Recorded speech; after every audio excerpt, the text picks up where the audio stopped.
एक बार रिवाइज कर लेते हैं, लास्ट क्लास में क्या किया था। डी ब्रॉगली हाइपोथेसिस किया था हमने, ठीक है। डी ब्रॉय हाइपोथेसिस, ठीक है। उसमें हमने 3 फॉर्मूले देखे थे इंपॉर्टेंट। एक तो हमने देखा था कि जो फॉर्मूला होगा that will be according to, अगर आपका मास और वेलोसिटी गिवन है किसी भी मूविंग ऑब्जेक्ट का, और मूविंग ऑब्जेक्ट कैसा होना चाहिए, it should B micro particle, ठीक है। माइक्रो पार्टिकल और मैक्रो पार्टिकल में मैंने डिफरेंस बताया था आपको। माइक्रो मतलब its weight is negligible, we can't see that, we can't feel that weight. And micro particles जिसका भी वेट हम फील कर सकते हैं, पेन, पेंसिल, चौक, रबर, कार, बस, ट्रक, ये सारी चीजें क्या हो जाएंगी, मैक्रो पार्टिकल हो जाएंगी, ठीक है। तो जो हमने देखा था डी ब्रॉगली जो हाइपोथेसिस है वो वैलिड तो हर मूविंग ऑब्जेक्ट पर था। रेंज कुछ ऐसा नहीं है, रेंज नहीं है, जो भी आप अपने नेकेड आई से नहीं देख सकते हो दैट इज माइक्रो। माइक्रो का मतलब ही माइक्रो होता है कि उसको आप नेकेड आई से नहीं देख सकते हो, ठीक है। तो हमने ये देखा था डी ब्रॉगली हाइपोथेसिस में कि डी ब्रॉगली वेवलेंथ क्या होती है। डी ब्रॉगली वेवलेंथ होती है, हम लैम्डा से डिनोट करते हैं उसको, and it is basically h by m v. ये हमारे कैसे डिराइव हुआ था, ये आइंस्टाइन ने जो अपना सजेशन दिया था कि एक्चुअली जो मैटर है वो क्या है, डुअल नेचर पोजेस करता है। और आइंस्टाइन ने यही बात किसके टर्म्स में बोली थी, in terms of photon, with respect to photon, ठीक है, विद रिस्पेक्ट टू लाइट। लेकिन डी ब्रॉगली ने हर मूविंग ऑब्जेक्ट के लिए वो क्या कर दिया था, सेम कर दिया था। E is equals to m c square, जो कि एक मटेरियल पार्टिकल के लिए था, and h e is equals to h c by lambda किसके लिए था, एक वेव के लिए था। तो दोनों को इक्वेट करने पे हमारा आया था lambda is equals to h by m p. Since this is for a common object, कोई भी मूविंग ऑब्जेक्ट के लिए, इसलिए हम सी नहीं ले सकते, सी की जगह हम वेलोसिटी ऑफ द ऑब्जेक्ट ले लेंगे, velocity of the moving object, so that becomes the lambda is equals to h by m b, ठीक है। यहाँ तक क्लियर है सबको। तो जब भी आपको क्वेश्चन में एम और वी गिवन होगा, मतलब मास और वेलोसिटी गिवन होगी, will be using this formula. फिर हमने देखा था कि इसी का जो डी ब्रॉगली वेवलेंथ है, इसको हम अलग अलग तरह से निकाल सकते हैं, ठीक है। क्वेश्चन में आपको काइनेटिक एनर्जी भी गिवन हो सकते हैं। तो काइनेटिक एनर्जी जब गिवन होगा तो हमें पता है कि काइनेटिक एनर्जी क्या होता है, हाफ एम बी स्क्वायर। कुछ नहीं याद रखना, सिर्फ ये याद करो कि इसको भी m से मल्टीप्लाई कर दिया था, इसको भी m से मल्टीप्लाई कर दिया था, तो ये 2 यहाँ आ गया था, ठीक है। और ये होता है h बाई एम बी, और ये स्क्वायर है तो फिर ये अंडर रूट हो जाएगा, और ये हो जाएगा अपॉन h, ये हो गया आपका लैम्डा, ठीक है। दूसरा फॉर्मूला था इन टर्म्स ऑफ काइनेटिक एनर्जी। अगर काइनेटिक एनर्जी आपको गिवन है तो उसके टर्म्स में आप लैम्डा ऐसे निकालोगे, ठीक है। तीसरा हमने देखा था जब डेविसन और जर्मन ने एक एक्सपेरिमेंट किया था, उन्होंने एक्सपेरिमेंट में बताया था कि हम लैम्डा को कैसे वोल्टेज, अप्लाइड वोल्टेज या फिर पोटेंशियल डिफरेंस के टर्म्स में कैसे लिख सकते हैं, ठीक है। तो वहां से हमने देखा था, कैसे देखा था हमने, के ई की जगह हमें पता है क्या होता है, के ई की जगह हमने ईवी लिख दिया था अगर इलेक्ट्रॉन की बात हो रही है, या फिर हम कह सकते हैं जनरली क्यू वी कर दिया था। तो सेम फॉर्मूला था, हमने के ई की जगह क्या कर दिया, क्यू वी, तो 2m q v is equals to lambda. और हमने ये स्पेशल केस देखा था, मैंने बोला था 90% ऑफ द केसेस में ये जो फॉर्मूला होगा that will B for electron और फॉर अल्फा पार्टिकल्स, ठीक है। तो अल्फा पार्टिकल का हमें मास q, ठीक है, प्रोटॉन का हमें मास q, और इलेक्ट्रॉन का हमें पता होता है, ठीक है। तो हमने एक जनरल फॉर्मूला निकाल लिया था for electron, and that was lambda is equals to क्या था, under root 150 by v, that was the potential difference.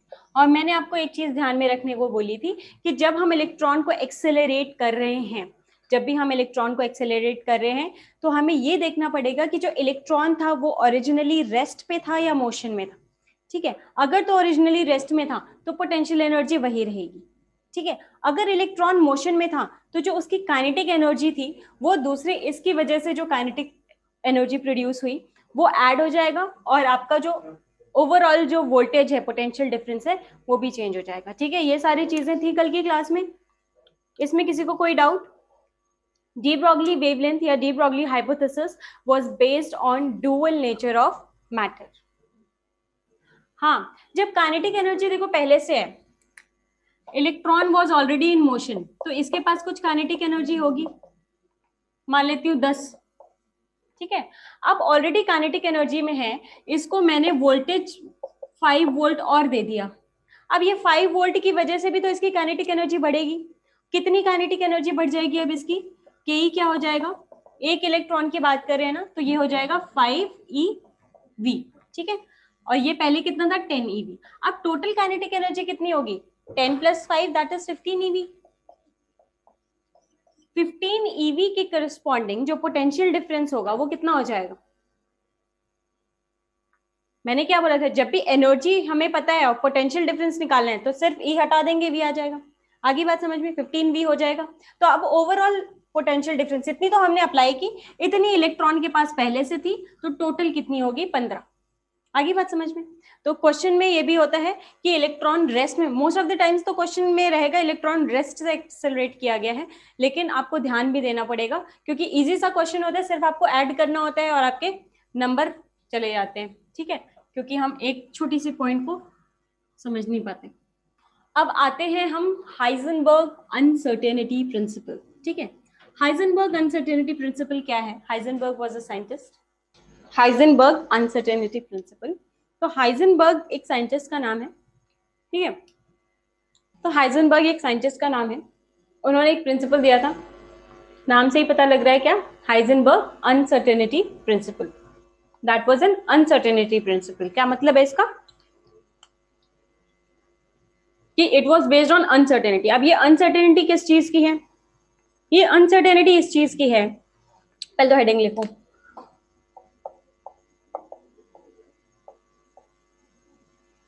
हाइजेनबर्ग्स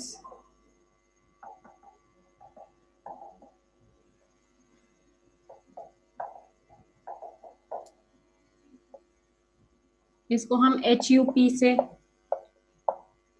बात करेंगे, ठीक है, Heisenberg uncertainty principle. Now coming on to the principle, तो हाइजेनबर्ग ने अपनी अनसर्टेनिटी प्रिंसिपल दी, एंड अकॉर्डिंग टू हाइजेनबर्ग हमें ये प्रिंसिपल प्रूफ नहीं करना, ठीक है। The good thing about you इस चैप्टर में ये है कि आपको इसके बाद वाली चीजें, जैसे हाइजेनबर्ग हो गया, श्रोडिंगर का वेग मैकेनिकल मॉडल है हो गया, वो सिर्फ आपको स्टेटमेंट समझना है, उसका प्रूफ नहीं करना, ठीक है। वो प्रूफ आपका हायर स्टडीज में आता है, तो आप सिर्फ समझोगे कि ये बोल क्या रहा है, ठीक है। इसका कोई प्रूफ नहीं है हमारे सिलेबस में, ठीक है। अब जिनको रिसर्च वगैरह करना होता है क्वांटम मैकेनिक्स में, वो करते हैं। हाँ, ये सारी चीजें एक्सपेरिमेंटल हैं, ठीक है। इससे पहले भी सारी चीजें एक्सपेरिमेंटल थी, लेकिन वो आपके कोर्स में थी।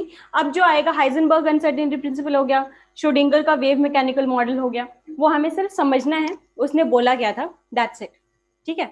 अब ये ऐसा क्यों है, वैसा क्यों नहीं है, ये हम क्वेश्चन नहीं कर सकते क्योंकि हमें हमारे सिलेबस में ही नहीं है वो, ठीक है। सिर्फ हमें पता होना चाहिए, नॉलेज होना चाहिए, ठीक है। एग्जामिनर अगर कोई भी क्वेश्चन पूछेगा तो उसका मतलब यही होगा कि आपको वो चीज पता है कि नहीं पता है, ठीक है, वो प्रूफ करने को नहीं बोलेगा।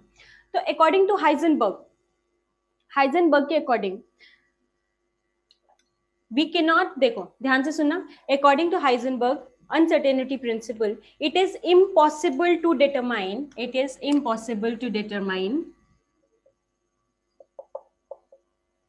exact position and momentum.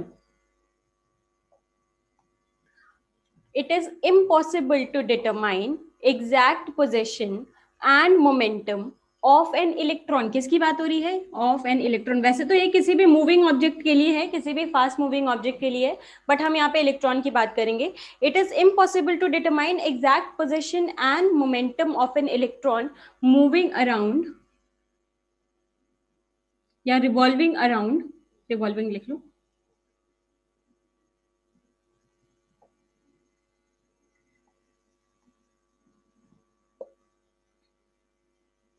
revolving around nucleus simultaneously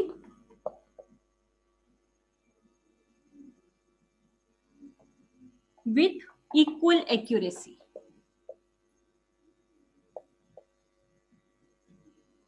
आधे बच्चे बेहोश कि ये क्या बोल दिया, कुछ समझ में नहीं आ रहा, मैं बताती हूँ। हाइजेनबर्ग ने सिंपल सी बात बोली, क्या कि it is impossible to determine exact position and momentum of electron revolving around the nucleus simultaneously with equal accuracy, ठीक है। मैं इलेक्ट्रॉन को तो मैंने देखा है ना आपने देखा है, ना हाइजेनबर्ग ने देखा था, ठीक है। लेकिन मैं आपको किसी भी मूविंग ऑब्जेक्ट से ये एग्जाम्पल, ये प्रिंसिपल जो है वो बता सकती हूँ, फील करा सकती हूँ, ठीक है। तो जैसे कि एक ऑब्जेक्ट है, एक छोटा सा मान लो छोटा कोई छोटा सा आप कोई पार्टिकल फेंक रहे हो, ठीक है, एक पेन ही फेंक रहे हो, ठीक है, एक पेन आपने फास्ट स्पीड से फेंका, ठीक है, एक रूम से दूसरे रूम में, ठीक है। अब उसके पास क्या है, वेलोसिटी है, उसके पास मास है, मतलब उसके पास क्या होगा, कुछ मोमेंटम होगा, ठीक है। अब आपने उसको फेंका, तो अब उसका जो पोजीशन है वो हर पॉइंट ऑफ टाइम पे, हर इंस्टेंट पे, हर माइक्रो सेकेंड पे क्या हो रहा होगा, चेंज हो रहा होगा, हो रहा होगा कि नहीं हो रहा होगा। और हर इंस्टेंट पे, हर पॉइंट ऑफ टाइम पे उसका मोमेंटम भी चेंज हो रहा होगा, क्योंकि इसकी स्पीड चेंज हो रही होगी। अब ऐसा तो है नहीं कि आपने फेंका और उसकी स्पीड थ्रू आउट सेम रही होगी, पहले कम हुई होगी या पहले ज्यादा होगी फिर धीरे धीरे कम हुई होगी। तो हर पॉइंट पे उसका पोजिशन और मोमेंटम क्या हो रहा है, चेंज हो रहा है, ठीक है। तो अगर मैं बोलूं कि आप उसका एग्जैक्ट पोजिशन और मोमेंटम, ठीक है, दोनों चीज एग्जैक्टली एक ही टाइम पे आप मुझे बताओ, साइमल्टेनियसली मतलब एक ही साथ बताओ, और इक्वल एक्यूरेसी, एकदम एक्यूरेटली बताओ, तो क्या आप बता पाओगे? नहीं बता पाओगे। क्यों? क्योंकि जब तक आप उसका पोजीशन निकालोगे, जब तक आप उसका पोजीशन निकालोगे तब तक उसका वेलोसिटी चेंज हो जाएगा, और जैसे वेलोसिटी चेंज हुआ तो उसका मोमेंटम चेंज हो जाएगा। अब अगर आपने सोचा चलो ठीक है मैं मोमेंटम पहले निकाल लेता हूँ, तो जैसे ही आपने उस पेन का मोमेंटम निकाला उस एग्जैक्ट उस पोजीशन पे, वैसे ही जब मोमेंटम निकाल लिया तब तक उसकी पोजीशन चेंज होगी। मतलब पोजीशन और मोमेंटम कॉन्टिन्यूसली क्या हो रही है, चेंज हो रही है मूविंग ऑब्जेक्ट की। And similarly for electron also, electron is revolving around the nucleus, और उसकी पोजीशन और मोमेंटम क्या हो रही है, हर इंस्टेंट ऑफ टाइम पे क्या हो रही है, चेंज हो रही है। इसीलिए हम उसको साइमल्टेनियसली विद इक्वल एक्यूरेसी नहीं निकाल सकते, it is impossible to determine that. कैसे चेंज हो रही है? अब देखो, बीएमए मतलब Bohr model of atom, Bohr model of atom के अकॉर्डिंग तो जो इलेक्ट्रॉन था वो इस पाथ में मूव कर रहा था, ठीक है। एक सेकेंड रुको, एक बच्चे का डाउट है। ऐसा नहीं हो सकता है ना, दो पर्सन कैसे करेंगे डिटरमाइन, दो लोगों को लगा दोगे, वो जिस टाइम पे, आपको क्या पता कि वो किस इंस्टेंट पे निकाला और आपने किस इंस्टेंट पे पोजीशन निकाला और उसने किस इंस्टेंट पे मोमेंटम निकाला, ठीक है। वो तो आप नहीं बता सकते ना, वो तो दुनिया की कोई घड़ी नहीं बता सकती, दुनिया का कोई एडवांस से एडवांस स्टॉप वॉच नहीं बता सकता, क्योंकि उसकी स्पीड तेज है। मैंने पेन का एग्जाम्पल लिया है, लेकिन इलेक्ट्रॉन की जो स्पीड है वो तो उससे भी तेज है, ठीक है, न्यूक्लियस के अंदर। तो वो कोई भी माइक्रो सेकेंड, मिली सेकेंड, जो भी चीजें हैं वो उससे भी ज्यादा टाइम, उससे भी कम टाइम में अपना पोजीशन और मोमेंटम चेंज कर रहे हैं। तो एग्जैक्ट विद इक्वल एक्यूरेसी, ये भी वर्ड है, साइमल्टेनियसली एक तो एक ही टाइम पे डिटरमाइन करना है, और इक्वल एक्यूरेसी, ठीक है, दोनों की एक्यूरेसी सेम होनी चाहिए 100%, तो वो पॉसिबल नहीं है, ठीक है। बीएमए के according, Bohr model of atom के according, the electron is revolving around a fixed circular path, ठीक है, और उसका भी पोजीशन चेंज हो रहा है, मोमेंटम चेंज हो रहा है, और उसका स्पीड भी चेंज हो रहा है, ठीक है। लेकिन हाइजेनबर्ग अनसर्टेनिटी प्रिंसिपल जो था वो बेस्ड था upon the dual nature of electron, ठीक है, डुअल नेचर पे बेस्ड था। तो इसके भी अकॉर्डिंग क्या था, हाइजेनबर्ग के भी अकॉर्डिंग क्या था कि इलेक्ट्रॉन क्या है, पार्टिकल की तरह भी बिहेव कर रहा है और वेव की तरह भी बिहेव कर रहा है, ठीक है। और हाइजेनबर्ग के अकॉर्डिंग, हाइजेनबर्ग ने क्या बोला था कि जैसे जैसे इलेक्ट्रॉन है, हमने क्या बोला था अभी तक, तो बोहर मॉडल ने क्या बोला था कि इलेक्ट्रॉन जो है सर्कुलर पाथ में मूव कर रहा है। लेकिन जैसे ही मैंने वेव बोला, जैसे हाइजेनबर्ग ने उसको वेव नाम दिया, तो क्या वेव कभी 2 डायमेंशन में मूव कर सकता है? वेव टू डायमेंशन में मूव कर सकता है? वेव तो हमेशा 3 डायमेंशन में रहेगा ना, कहीं भी घूम रहा है वेव, पूरे आपके स्पेस में कहीं भी घूम रहा है, थ्री वेव का मतलब ये होता है, ठीक है। तो इलेक्ट्रॉन कभी भी 2 डायमेंशन में नहीं मूव कर सकता, मतलब इलेक्ट्रॉन बीएमए गलत हो गया, ठीक है, बीएमए गलत हो गया, क्योंकि बीएमए ने क्या बोला था, फिक्स्ड सर्कुलर पाथ में मूव कर रहा है। लेकिन अगर मैं इलेक्ट्रॉन को वेव नेचर बोलूं तो फिक्स्ड सर्कुलर पाथ में मूव नहीं कर रहा है। अभी ये लिखवाने के बाद मैं फेलियर ऑफ बीएमए भी लिखवाऊंगी कि क्यों फेल हो गया था। तो यही कुछ रीजन थे जिनकी वजह से फेल हो गया। एचयूपी क्लियर है कि नहीं? हाइजनबर्ग ने क्या बोला है वो बात क्लियर है? ठीक है। अब देखो जो पोजीशन है, चेंज इन पोजीशन, पोजीशन हम एक्स से डिनोट करते हैं और चेंज इन पोजीशन क्या हो जाएगा? Delta x. ठीक है। और मोमेंटम क्या होता है? P, और चेंज इन मोमेंटम क्या हो जाएगा? Delta P। तो हाइजनबर्ग अनसर्टेनिटी प्रिंसिपल का एक ही फॉर्मूला है कि उसके अकॉर्डिंग क्या था कि delta x dot delta P का मल्टीप्लीकेशन क्या होगा? h अपॉन 4 पाई से ग्रेटर देन और इक्वल टू होगा। ठीक है। और इसको ऐसे भी लिख सकते हैं, हाइजनबर्ग का इसका वो स्टेटमेंट लिख लिया ना, it is impossible to determine exact position and momentum of electron. ठीक है।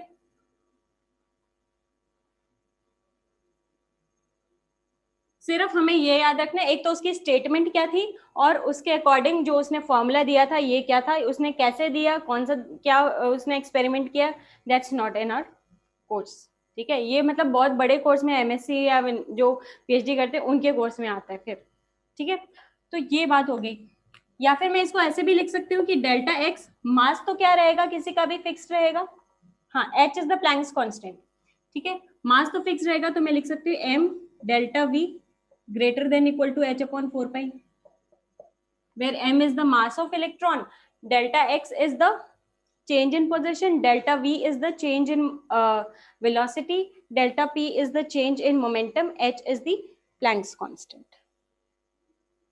ठीक है। जब आप इसके बेसिस पे जब क्वेश्चन करोगे ना, न्यूमेरिकल करोगे, तो ये ग्रेटर देन इक्वल टू को इक्वल टू ही करोगे। ठीक है। ये ग्रेटर देन इक्वल टू नहीं करोगे, जब क्वेश्चन करोगे तो इक्वल टू करके ही हमें क्वेश्चन करना है। ठीक है। इतनी बात समझ में आ गई? अब देखो, when delta x is tending towards zero, इसका क्या मतलब है कि डेल्टा एक्स में चेंज इन पोजीशन की बात करूं कि पोजीशन में मेरा जो भी एक्यूरेसी आ रही है वो एकदम 100% आ रही है, मतलब चेंज इन पोजीशन क्या है? जीरो आ रहा है ऑलमोस्ट। ठीक है। तो जब डेल्टा एक्स, इधर देखो इस फॉर्मूले के अकॉर्डिंग, जब delta x tending towards zero तो डेल्टा वी क्या हो जाएगा? डेल्टा वी नीचे आ जाएगा और डेल्टा एक्स जीरो हो जाएगा तो डेल्टा वी क्या हो जाएगा? इनफाइनाइट हो जाएगा। तो delta we will be tending towards infinite. यही बात तो बोली थी। अब मैंने क्या सोचा कि मैं वेलोसिटी एक्यूरेसी निकालूंगी, एकदम एक्यूरेटली निकालूंगी ताकि डेल्टा वी जो हो जाए वो टेंडिंग टूवर्ड्स जीरो हो जाए। तो अब इस केस में क्या हो जाएगा?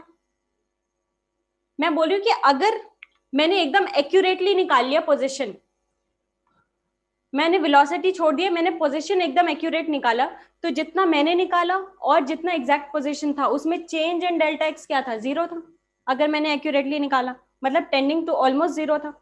ठीक है। अब इस केस में क्या हो जाएगा? Delta x will be tending towards infinite.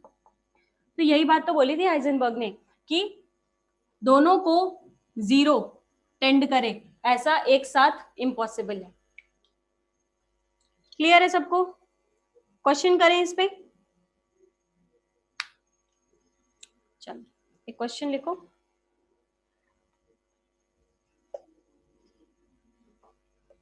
Question करते वक्त ग्रेटर देन और इक्वल टू को इक्वल टू ही कर लेंगे।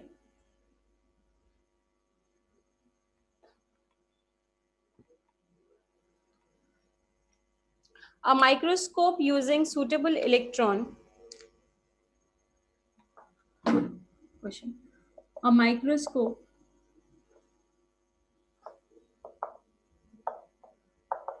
using suitable photon. Sorry, electron बोला था ना। Using suitable photon is employed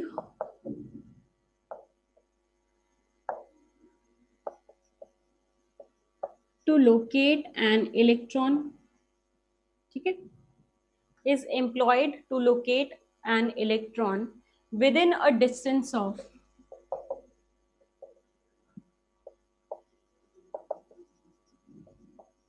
अब हमें लैंग्वेज समझना है कि क्वेश्चन किस लैंग्वेज में आएगा। With in a distance of 0.1 angstrom. आपसे पूछ रहा है what is the uncertainty involved in the measurement of velocity. ठीक है, अब देखो क्वेश्चन लिख लिया सबने। अब देखो क्या है क्वेश्चन कि एक माइक्रोस्कोप में, अब ऑब्वियसली जो माइक्रोस्कोप होते हैं उसमें कुछ लाइट होती है, तो लाइट से ही मतलब फोटोन होता है।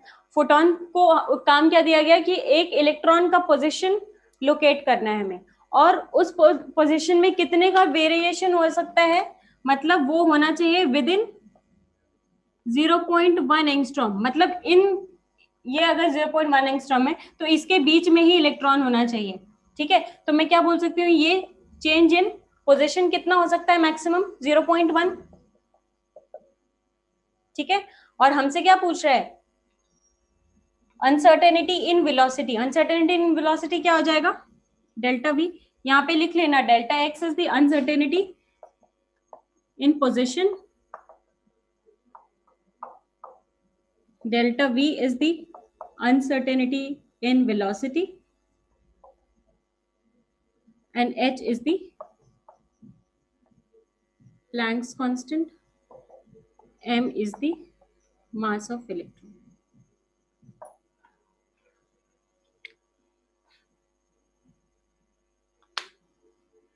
m mass of electron तो पता ही होगा क्या होता है। ठीक है, यहाँ पे मैं सॉल्व करूँ,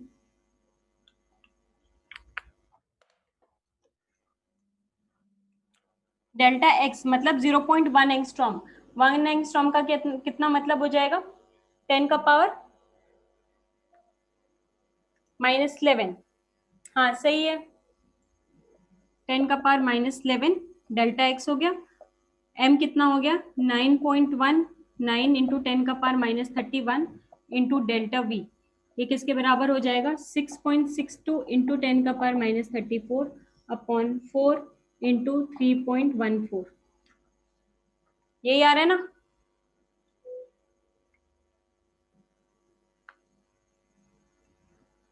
इसको सॉल्व करोगे आप, कर लोगे सॉल्व। देखो सॉल्व तो करना ही पड़ेगा, मैं भी अभी सॉल्व करूंगी तो उसका कोई फायदा नहीं है, एग्जाम में तो आपको ही करना पड़ेगा सॉल्व। मैंने बोला था इसको 6.6 को लिख सकते हो 20/3, तो ये हो जाएगा 20 और ये हो जाएगा 3 और ये हो जाएगा आपका 5, ये हो जाएगा 9 इंटू 9,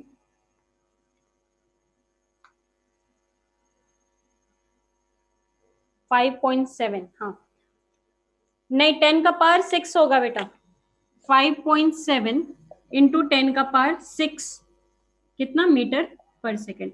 मतलब देख लिया आपने, जब आपने ये कितना रखा, 10 का पावर -11 का पोजीशन रखा आपने डेल्टा एक्स, तो इसकी वैल्यू कितनी आ गई, 10 का पावर 6 के टर्म्स में आ गई। ठीक है, कितनी ज्यादा चेंज होगी वेलोसिटी, समझ पा रहे हो। लैंग्वेज ऐसा ही होगा क्वेश्चन का।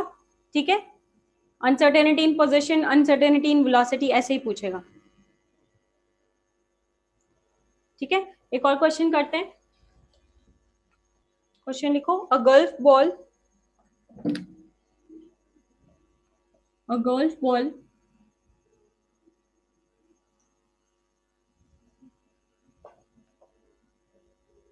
of mass 45 grams। ठीक है, एक गोल्फ बॉल है जिसका मास है 45 gram and speed 45 kmph, 45 kilometre per hour, kilometre नहीं मीटर पर सेकेंड लिख लो, 45 मीटर पर second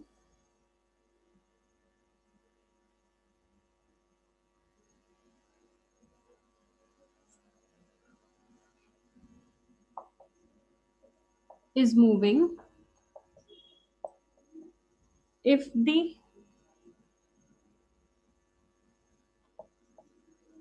speed can be measured within an accuracy of 2%। ठीक है, हमें क्या बोला है कि एक्यूरेसी जो हो सकती है स्पीड में वो 2% तक की हो सकती है। ठीक है, calculate the uncertainty in position, मतलब डेल्टा एक्स आपसे पूछ रहा हूँ। करोगे ट्राई?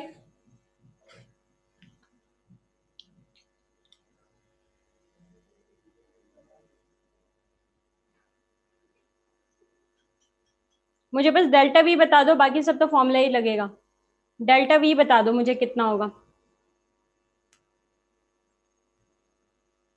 सही है, मतलब भी सही, विश्व सही। और 4-5 बच्चे बता दो। What will be the delta we? हमें कितना वो दिया गया है, परमिशन दी गई है एक्यूरेसी की? 2%। 2% ऑफ किसका? 2% ऑफ 45, मतलब 2% ऑफ 45 मतलब 45 इंटू 2/100, दैट इज 0.9। 0.9 बेटा, ठीक है। 0.9 हो गया डेल्टा एक्स। एम हमें पता है 9 इंटू 10⁻31, ठीक है। 45 ग्राम में है तो हमें किस में लिखना है? एसआई यूनिट्स में रखना है, तो फिर 45 इंटू 10⁻³ कर देंगे, ठीक है। सॉल्व कर लेना, मेरे को भी पता नहीं एग्जैक्ट कितना आंसर होगा इसका। देखो एक बहुत ही कॉमन क्वेश्चन, ये कर लोगे ना क्वेश्चन? इसका आंसर एग्जैक्टली मुझे भी नहीं पता, सॉल्व कर लेना। एक बहुत ही कॉमन क्वेश्चन आपसे पूछा जाता है, मतलब मेंस का और नीट का फेवरेट क्वेश्चन है। डेल्टा वी तो बेटा 0.9 आएगा ना, 2% ऑफ 45 मीटर पर सेकेंड, कितना हो जाएगा? 2/100 इंटू 45, तो कितना आएगा? 0.9 मीटर पर सेकेंड, ठीक है।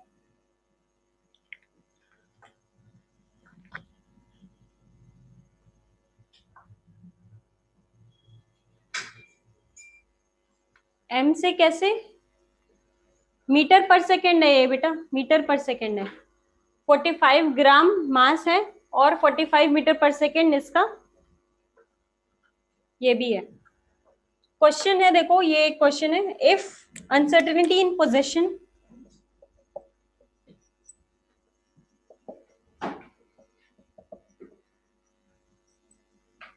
and momentum are equal. If uncertainty in position and momentum are equal, then calculate uncertainty in velocity. चलो ये करके दिखाओ, ये करके हो गया। चलो मैं ट्राई करती हूँ।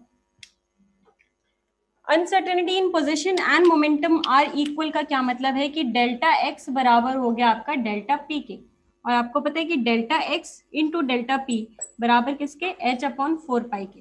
तो मैं इसको लिख सकती हूँ डेल्टा एक्स का होल स्क्वायर, ठीक है। तो डेल्टा एक्स कितना हो जाएगा? Delta x delta p is equals to delta x हो जाएगा √h/4 पाई, ठीक है। h/4 पाई हो गया, तो इसको क्या लिख सकते हैं हम? m delta v,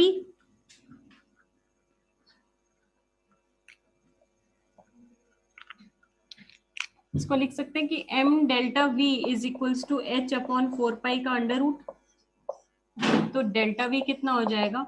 1/m under root h/4 पाई। अब इसको लिखने के बहुत सारे तरीके होते हैं, इसको ऐसे लिख सकते हैं, या फिर इसको ऐसे लिख सकते हैं कि h/4 पाई m स्क्वायर, पूरा m अंदर ले लिया, ठीक है। या फिर क्या कर सकते हैं? 1/2m अंडर रूट h/पाई, मतलब सब सेम ही है, ठीक है। आपके ऑप्शन में ऐसे ऐसे आएगा और आप कंफ्यूज मत हो ना, वो आप थोड़ा बहुत एडजस्ट कर लेना ऑप्शंस, ठीक है। ये one of the most common question है, मोस्टली आस्क्ड क्वेश्चन है हाइजेनबर्ग अनसर्टेनिटी प्रिंसिपल का ये, ठीक है। अब आते हैं, देखो हमें हाइजेनबर्ग पता चल गया, डी ब्रॉगली वेवलेंथ पता चल गया, डी ब्रॉगली का हाइपोथेसिस पता चल गया।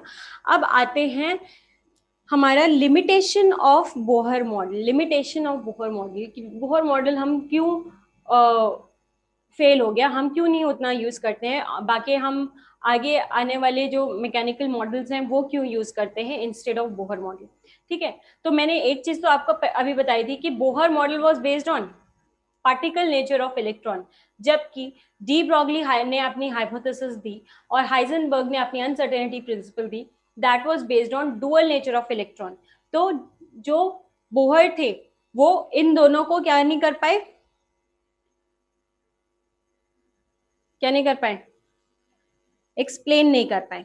ठीक है, इन दोनों की जो थ्योरी थी उसको एक्सप्लेन नहीं कर पाए, पहली बात। दूसरी बात कि जो बोहर मॉडल ऑफ एटम था that is applicable only for, Bohr model of atom is applicable only for hydrogen like species, मतलब सिंगल इलेक्ट्रॉन सिस्टम के लिए था, बाकी सबके लिए नहीं था। ठीक है, हम उसका सोडियम पोटेशियम इन सब चीजों पे नहीं अप्लाई कर सकते थे। ठीक है, तो दूसरी लिमिटेशन ये हो गई। ठीक है, तीसरी लिमिटेशन उसने क्या बोल दिया था कि जो एंगुलर मोमेंटम है वो क्या है, क्वांटाइज्ड है। क्या बोला था उसने, एंगुलर मोमेंटम इज क्वांटाइज्ड, मतलब mvr is equals to h/2 nh/2। ठीक है, लेकिन उसने इसका कोई एक्सप्लेनेशन नहीं दिया था कि nh/2 ही क्यों। ठीक है, he could not explain the quantization of angular momentum। ठीक, तीसरी बात, जो अभी तक आप लोग को लग रहा था कि जो इलेक्ट्रॉन है, पहले सारा पॉइंट लिख लो, लिखो failure of failure of limitation of Bohr model, limitation of Bohr model लिख लो एक बार।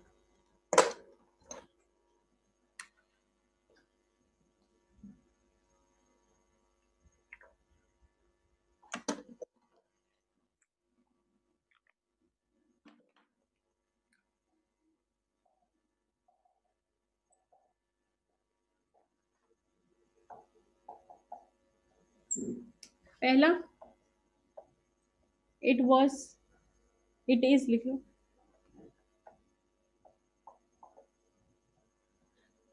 applicable for single electron system। दूसरा, it is not consistent with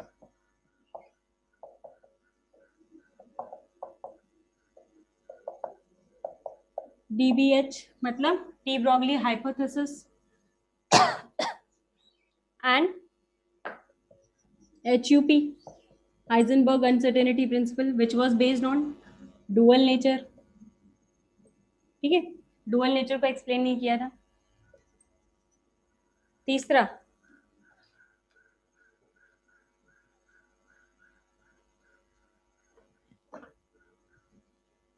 he was not able to explain why the lines were splitting under electrical field।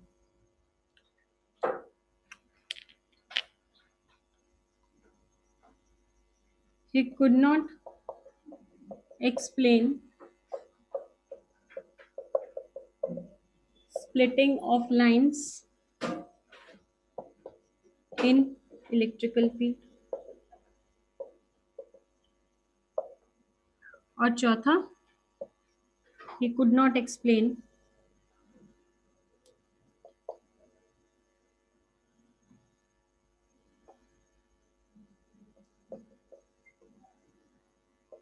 quantization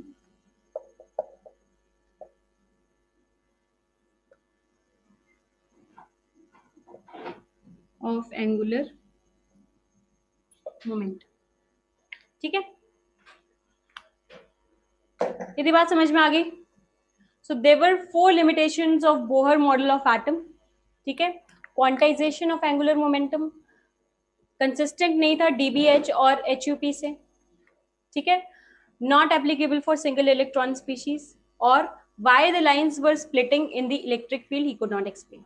ठीक है, और एक और चीज वो नहीं एक्सप्लेन कर पाया था, उसने क्या बोला था, अभी तक आप लोग को लग रहा होगा कि जो इलेक्ट्रॉन है वो न्यूक्लियस के अराउंड सर्कुलर पाथ में मूव कर रहा है, लेकिन एचयूपी और डीबीएच के अकॉर्डिंग इलेक्ट्रॉन कैसा है, डुअल नेचर का है, मतलब वेव नेचर भी है उसमें और पार्टिकल नेचर भी है। तो क्या अगर उसके पास वेव नेचर है तो क्या वो एक फिक्स्ड सर्कुलर पाथ में मूव कर सकता है?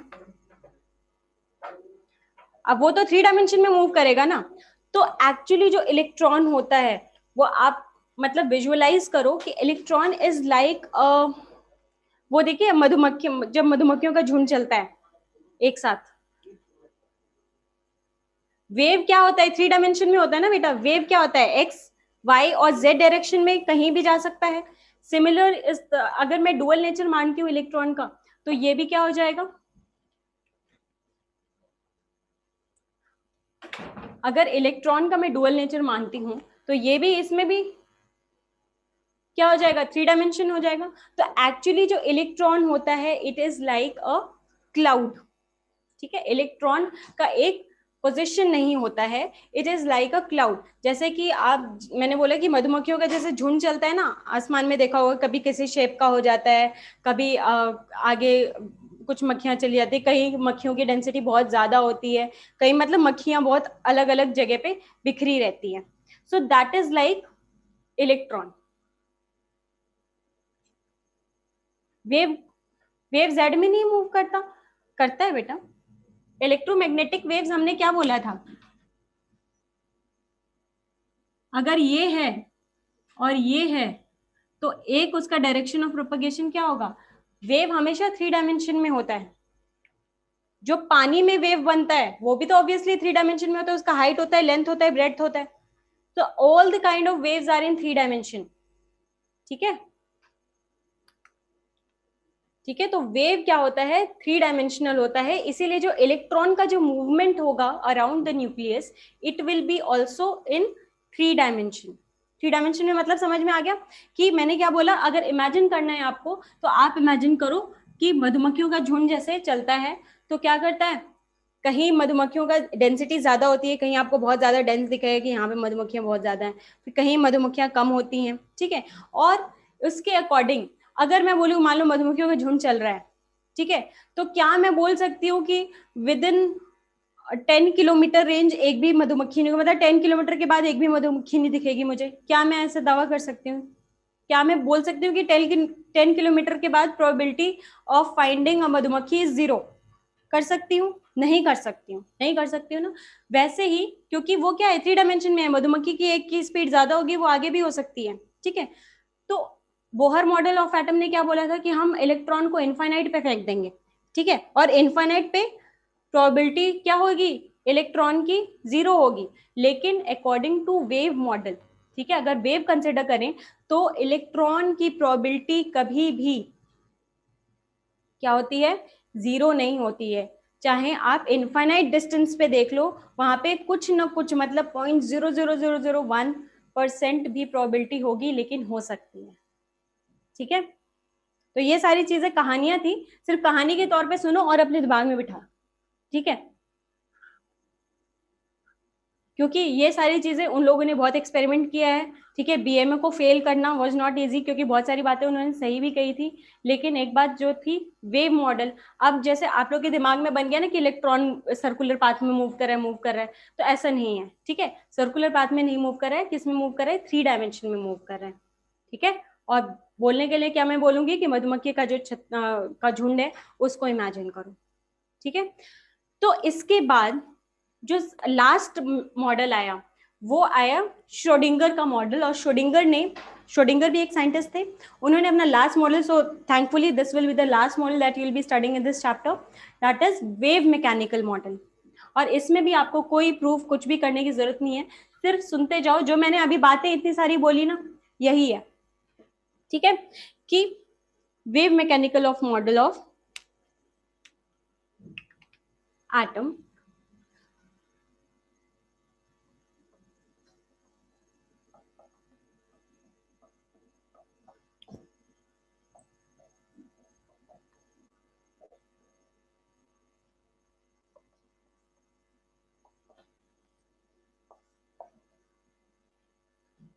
वेव मैकेनिकल मॉडल कह दो, या फिर यहीं से हमारे क्वांटम नंबर्स जो होते हैं, अभी आप आगे पढ़ोगे क्वांटम नंबर्स, तो क्वांटम नंबर्स भी निकले थे, इसीलिए इसको क्वांटम मैकेनिकल मॉडल भी कहते हैं, या फिर कह लो क्वांटम मैकेनिकल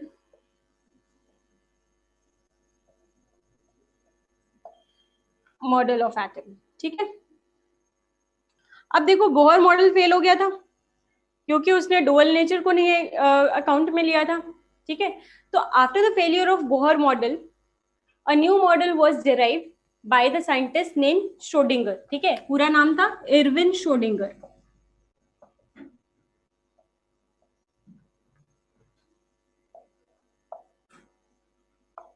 बहुत लोग श्रोडिंजर भी बोलते हैं, कोई बात नहीं, कुछ भी बोल सकते हैं, श्रोडिंगर। हाँ, श्रोडिंगर्स कैट, पता है श्रोडिंगर कैट वाली कहानी? अभी तो जल्दी में हूँ, अभी जब चैप्टर खत्म हो जाएगा उसके बाद में श्रोडिंगर कैट वाली कहानी। साइंटिस्ट तो होते ही हैं थोड़े सन के, कुछ भी करते हैं। उसने अपने कैट को बंद कर दिया था एक रेडियो एक्टिव सब्सटेंस के साथ।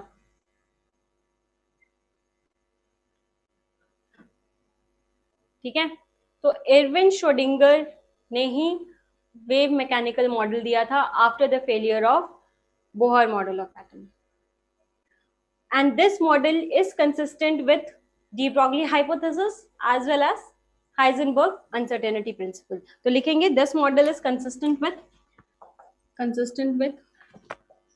DBH and HUP.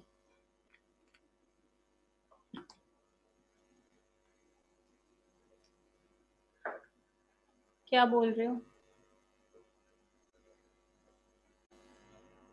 अभी भी माना नहीं, क्योंकि जो क्वांटम साइंस है ना, क्वांटम फिजिक्स जो है, it's a very vast topic. अभी भी उसमें बहुत सारी चीजें हैं जो डिस्कवर होनी है, जो डिस्कवर नहीं हुई है। It has something related with the universe, और जो आपके ये प्लैनेट्स हैं, इन इससे भी रिलेटेड है। तो अभी भी इस क्वांटम मैकेनिक्स में अभी भी बहुत सारी चीजें हैं जो आपको डिस्कवर नहीं हुई है। इसीलिए आपको सिर्फ बताया हुआ है कि श्रोडिंगर ने अपना मॉडल दिया था, और ये इंपॉर्टेंट हमारे लिए इसलिए है क्योंकि यहाँ से आपके क्वांटम नंबर्स आए थे।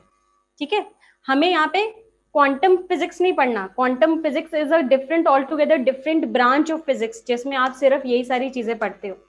ठीक है, हमें सिर्फ ये जानना है कि एरविन श्रोडिंगर जो साइंटिस्ट थे, उन्होंने वेव मैकेनिकल मॉडल दिया और उसने एक इक्वेशन दिया। वो इक्वेशन भी हमारे कोई काम का नहीं है, लेकिन मैं आपको बताऊंगी वो इक्वेशन क्या था, और उसी इक्वेशन से 3 क्वांटम नंबर्स निकल के आए।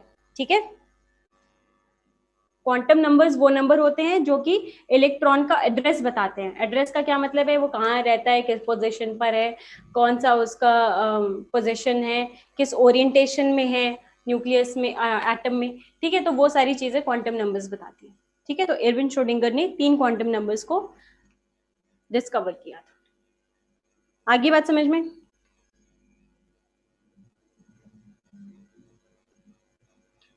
तो इस मॉडल में श्रोडिंगर ने यही बोला था कि जो इलेक्ट्रॉन होता है, electron is assumed as, Schrodinger assumed electron as a 3 dimensional wave. ठीक है, जैसे मैंने आपको बोला कि एविन, लिखो यहाँ पे, अकॉर्डिंग टू दिस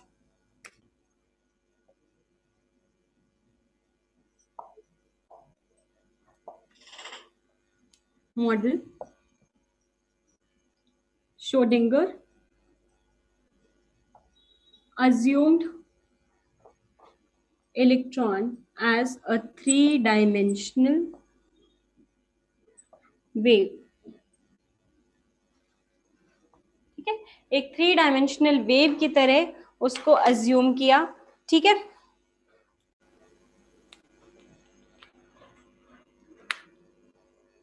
और जो कि प्रेजेंट है किसमें? एक पॉजिटिव फील्ड, किसके पॉजिटिव फील्ड में? Which is present in the positive field of nucleus.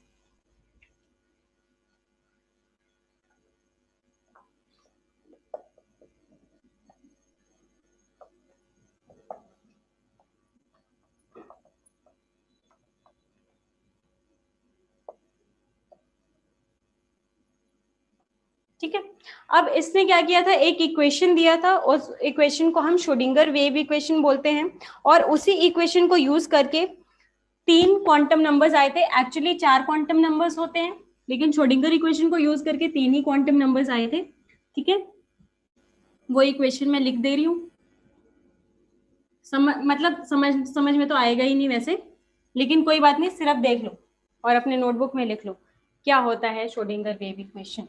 Schrodinger wave equation होता है डेल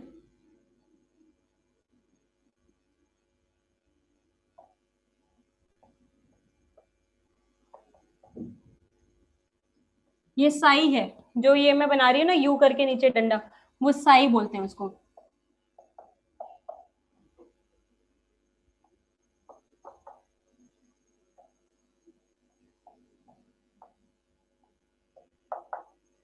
ठीक है, डेल स्क्वायर साई। शायद आप लोगों ने वो फिजिक्स में मैथमेटिकल टूल्स पढ़े हैं ना, पढ़ेंगे नहीं? उसमें आपको पता है डबल डिफरेंशिएशन क्या होता है?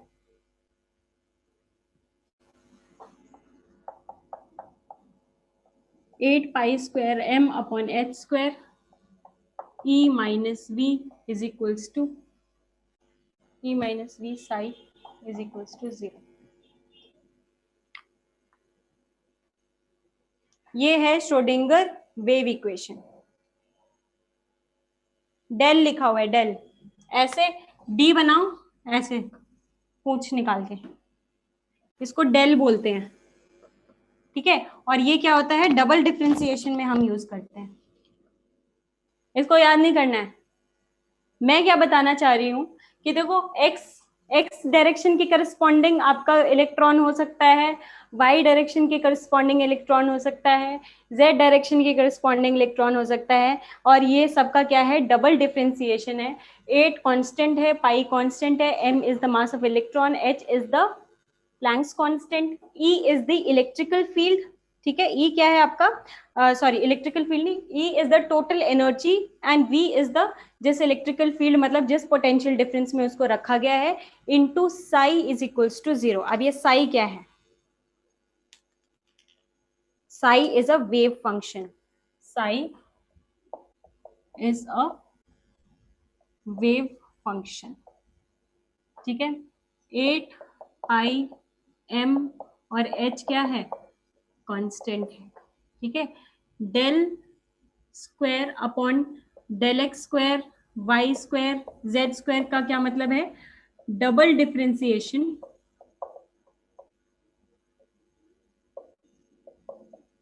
With respect to Sai.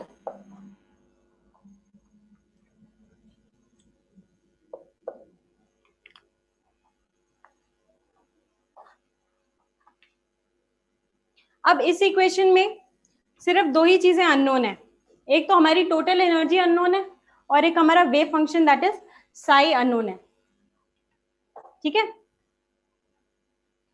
और जो ई है, जो एनर्जी होगी वो ऑब्वियसली क्या होगी, क्वांटाइज्ड होगी। ठीक है, अब देखते हैं कि ये साई क्या है और इसका फिजिकल सिग्निफिकेंस क्या है। व्हाट डज इट मीन्स, जो वेव फंक्शन है इसका फिजिकल सिग्निफिकेंस क्या है। सिर्फ आपका श्रोडिंगर वेव इक्वेशन में क्वेश्चन आता है, what is the physical significance of Sai.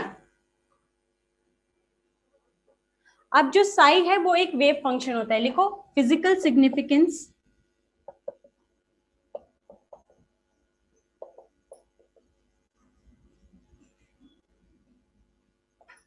Of Sai.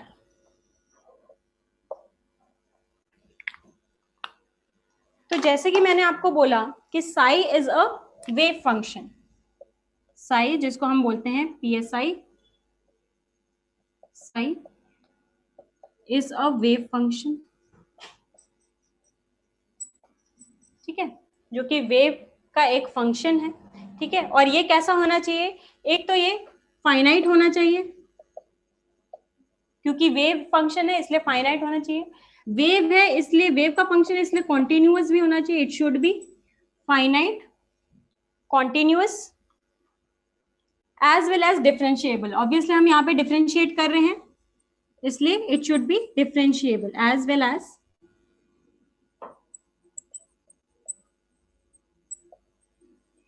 Differentiable. अब ये तो क्या क्या होना चाहिए साई, ये मैंने बता दिया।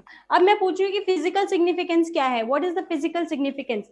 तो इसका कोई फिजिकल सिग्निफिकेंस नहीं होता है, साई का कोई फिजिकल सिग्निफिकेंस, हाँ डिफरेंशिएबल होना चाहिए, साई का कोई फिजिकल सिग्निफिकेंस नहीं होता है। फिजिकल सिग्निफिकेंस अगर होता है तो किसका होता है, साई स्क्वायर का। ठीक है, साई का कोई फिजिकल सिग्निफिकेंस नहीं होता है, फिजिकल सिग्निफिकेंस होता है साई स्क्वायर का। और साई स्क्वायर क्या होता है, लिखोगे it has no physical significance,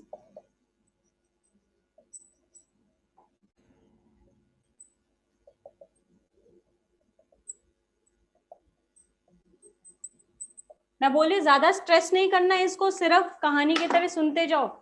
Sai क्या होना चाहिए, एक वेव फंक्शन होता है, ठीक है, जो कि फाइनाइट होना चाहिए, कॉन्टिन्यूस होना चाहिए और डिफरेंशिएबल होना चाहिए, लेकिन इसका कोई फिजिकल सिग्निफिकेंस नहीं होता है।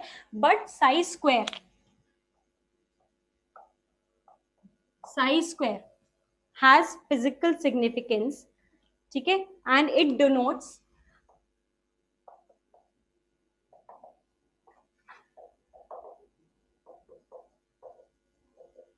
और साई स्क्वायर हमें बताता है probability of finding an electron, ठीक है, साई स्क्वायर बताता है एंड इट डिनोट्स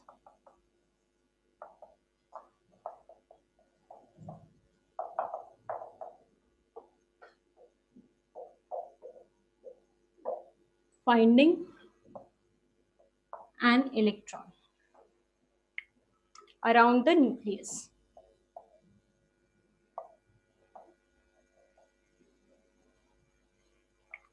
ठीक है,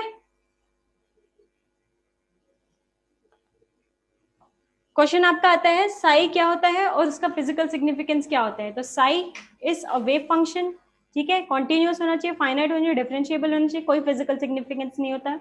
सिग्निफिकेंस किसका होता है, साई स्क्वायर का। साई स्क्वायर का क्या मतलब होता है, it tells about the probability of finding, कि किसी भी इलेक्ट्रॉन को उसके न्यूक्लियस के अराउंड फाइंड करने की प्रोबेबिलिटी क्या है, ये किससे पता चलेगी, साई स्क्वायर से।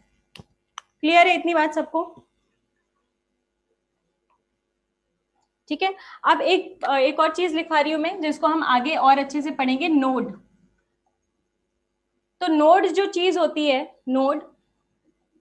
नोड वो पॉइंट होता है जहां पे इलेक्ट्रॉन को फाइंड करने की प्रोबेबिलिटी क्या हो, 0 हो, ठीक है। नोड मतलब psi square is equals to 0, वो पोजीशन जहां इलेक्ट्रॉन को फाइंड करने की प्रोबेबिलिटी क्या हो, 0 हो, उस पॉइंट को हम क्या बोलेंगे, नोड, ठीक है। द पॉइंट एट विच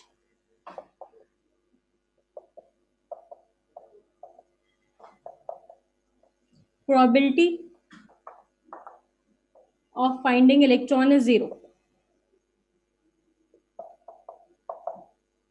जैसे कि न्यूक्लियस के अंदर एग्जांपल दे रही हूं, न्यूक्लियस के अंदर साई स्क्वायर क्या होगा, 0 होगा, मतलब probability of finding electron will be 0। अब नोड का उल्टा क्या होगा, एंटी नोड, मतलब वो पॉइंट जहां पे साई स्क्वायर क्या हो, मैक्सिमम हो। एक तो 0, 0 का उल्टा क्या, मैक्सिमम। द पॉइंट एट विच, यहां पे क्या होगा, Sai square maximum.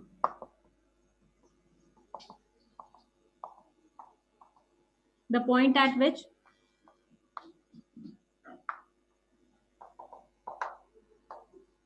probability of finding electron is maximum, ठीक है। हमने क्या समझा, श्रोडिंगर वेव इक्वेशन एक खतरनाक सा इक्वेशन है, ठीक है, जिसमें हमने एक वर्ड देखा साई, वो क्या होता है, वेव फंक्शन होता है। इसका आउटसाइड द न्यूक्लियस नहीं 0 हो सकती है, न्यूक्लियस के अंदर क्या होगी probability, infinite distance from the nucleus 0। अभी हम देखेंगे नोड वाला पॉइंट जो होगा ना, जब हम ऑर्बिटल डायग्राम वगैरह देखेंगे तब हम देखेंगे कि नोड कहाँ हो सकता है, 0 कहाँ हो सकता है, ठीक है। फिर हमने देखा था साई स्क्वायर का क्या मतलब होता है, probability of finding an electron around the nucleus. Node का क्या मतलब होता है, जहां पे 0 हो इलेक्ट्रॉन की फाइंड करने की प्रोबेबिलिटी। एंटी नोड क्या होगा, जहां मैक्सिमम होगा, ठीक है। अब एक चीज लिखवानी थी, लिखवा दूं,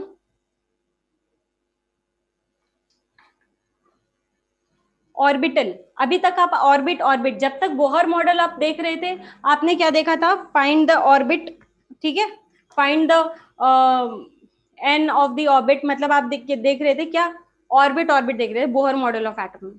मतलब जो ऑर्बिट होगा वो किस में होगा, 2D में होगा या 3D में होगा,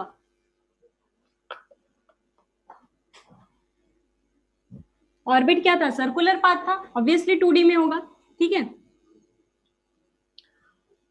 जब श्रोडिंगर ने अपना वेव इक्वेशन दिया तो उन्होंने एक और टर्म बताया, दैट इज ऑर्बिटल, ठीक है, ऑर्बिटल। तो श्रोडिंगर ने ऑर्बिटल बोला तो ऑर्बिटल क्या होगा, 2D होगा या 3D होगा? ठीक है, ऑब्वियसली 3D होगा। लेकिन ऑर्बिटल है क्या, ऑर्बिटल है क्या?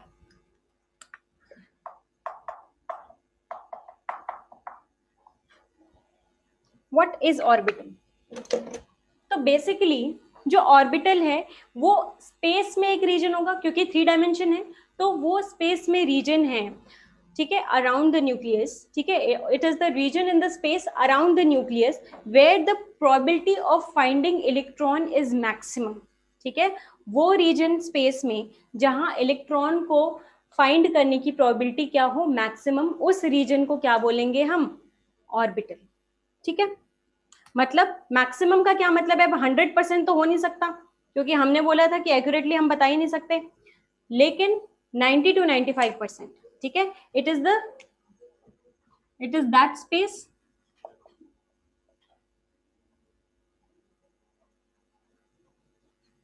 That region, it is orbital, लिख लो, orbital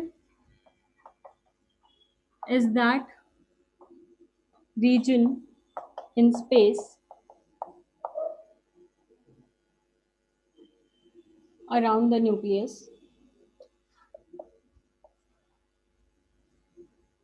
where probability of finding electron is maximum, और maximum से कितना मतलब है, 90 to 95%, ठीक है। अब मैंने क्या बोला कि ये है हमारा न्यूक्लियस, ठीक है। अब इलेक्ट्रॉन मैंने क्या बोला, इसके अराउंड कहीं भी हो सकते हैं,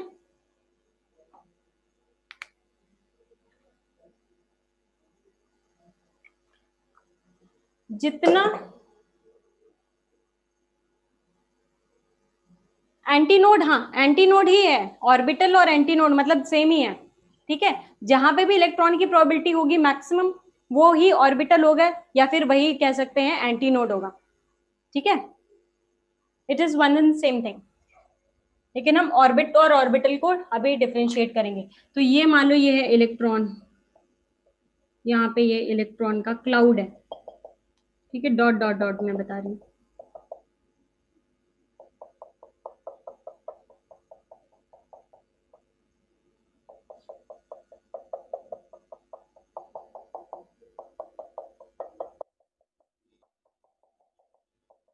मतलब समझ रहे हो डायग्राम का, कि जैसे जैसे न्यूक्लियस के दूर होते जा रहे हैं, प्रोबेबिलिटी ऑफ फाइंडिंग इलेक्ट्रॉन क्या होता जा रहा है,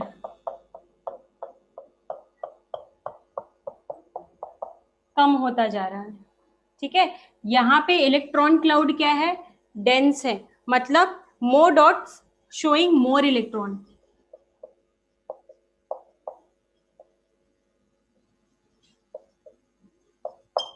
और यहाँ पे क्या है, लेस डॉट्स, मतलब लेस इलेक्ट्रॉन। तो इलेक्ट्रॉन का जो क्लाउड होता है वो 3 डायमेंशन ऐसे ही एक सर्कुलर पाथ में मूव करता है, 3 डायमेंशनल, ठीक है। अब ऑर्बिट और ऑर्बिटल हमें इतना तो पता चल गया कि डिफरेंस क्या है, बाकी इसका सारा डिफरेंस मैं पॉइंट में लिखवा दूं या मैं बता दूं अभी, और आप लोग, मैं फोटो खींच के भी दे दूंगी, लिख लेना उसको, ठीक है, अभी मैं सिर्फ बता दे रही हूँ, ठीक है। तो ऑर्बिट क्या बोला था, बोहर मॉडल ऑफ एटम ने ऑर्बिट कॉइन बोला था, और ऑर्बिट बेसिकली क्या था, एक फिक्स्ड डिफाइंड पाथ था, इलेक्ट्रॉन का यही डिफाइंड पाथ है। अरे अभी कहाँ चैप्टर फिनिश है, अभी तो क्वांटम नंबर भी देखना है। कल हम क्लास रखेंगे 445 वाली क्लास में, हम यही पढ़ाई करेंगे, ठीक है, सेम चैप्टर। अभी क्वांटम नंबर्स रह रहे हैं, तो मैं कोशिश करूंगी कल खत्म हो जाए, नहीं तो एक टाइम और, हाँ सेम टाइम। डाउट क्लास तो बेटा आपका डिस्कशन होना था पेपर का, वो मैंने कर ही दिया, पेपर में थोड़ी बहुत गलतियां थी, उसके बाद हम पीरियोडिसिटी पढ़ेंगे, पीरियोडिक टेबल। अरे इधर वापस आओ फिर से, देखो ऑर्बिट क्या होता है, ऑर्बिट और ऑर्बिटल में मैं डिफरेंशिएशन बता रही हूँ, क्या क्या डिफरेंस होता है। तो ऑर्बिट क्या है बेटा, एक फिक्स्ड डेफिनेट पाथ है, सर्कुलर पाथ है जिसमें इलेक्ट्रॉन क्या करता है, न्यूक्लियस के अराउंड रिवॉल्व करता है, ठीक है। तो orbit is a fixed path, जबकि ऑर्बिटल क्या है, एक रीजन है। यहाँ जैसे रीजन आए 3 डायमेंशन में, यहाँ पे हम किस टर्म्स में बात करेंगे, प्रोबेबिलिटी की बात करेंगे।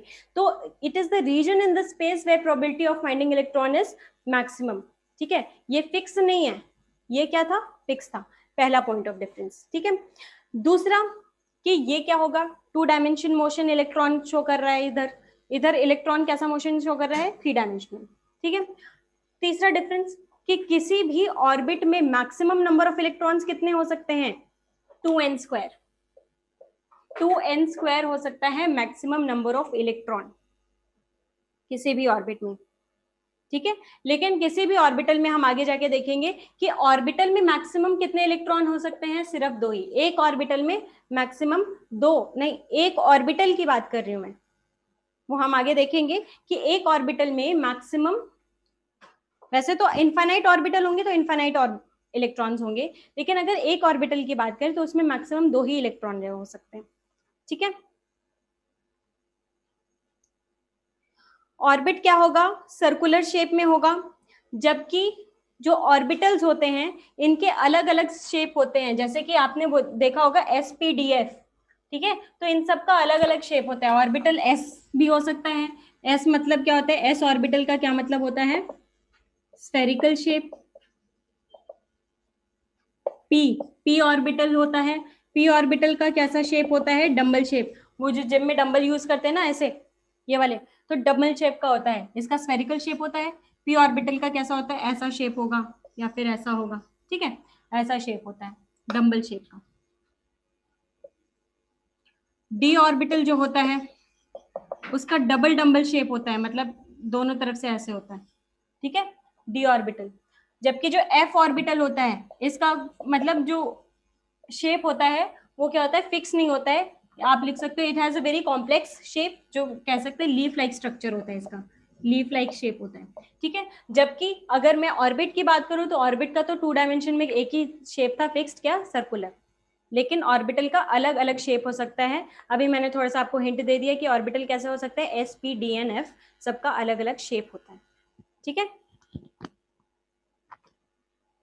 Concept of orbit was not consistent with DBH and HUP, क्योंकि उसने क्या कंसिडर किया था, वेव।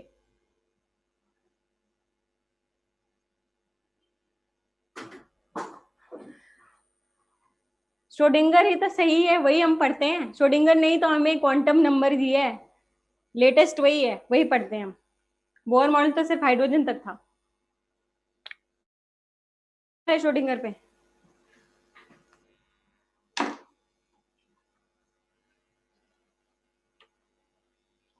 ठीक है, तो ये थे कुछ difference between orbital and orbit. चलो अब कल वाली क्लास में हम करेंगे continue same chapter, Schrodinger cat story. अरे श्रोडिंगर ने क्या किया था, एक उसके पास एक कैट थी, पेट। तो उसने क्या किया था, वो यही क्वांटम मैकेनिक्स वो कर रहा था, प्रोबेबिलिटी और ये सारी चीजें डिस्कवर कर रहा था। तो उसने क्या बोला, उसने क्या किया, एक बॉक्स लिया, ठीक है, उसमें कुछ, हाँ असली में किया था उसने एक बॉक्स, तभी तो ये मतलब मजाक बनाते लोग वैसे। तो उसने एक बॉक्स लिया और उस बॉक्स में एक रेडियो एक्टिव सब्सटेंस रख दिया।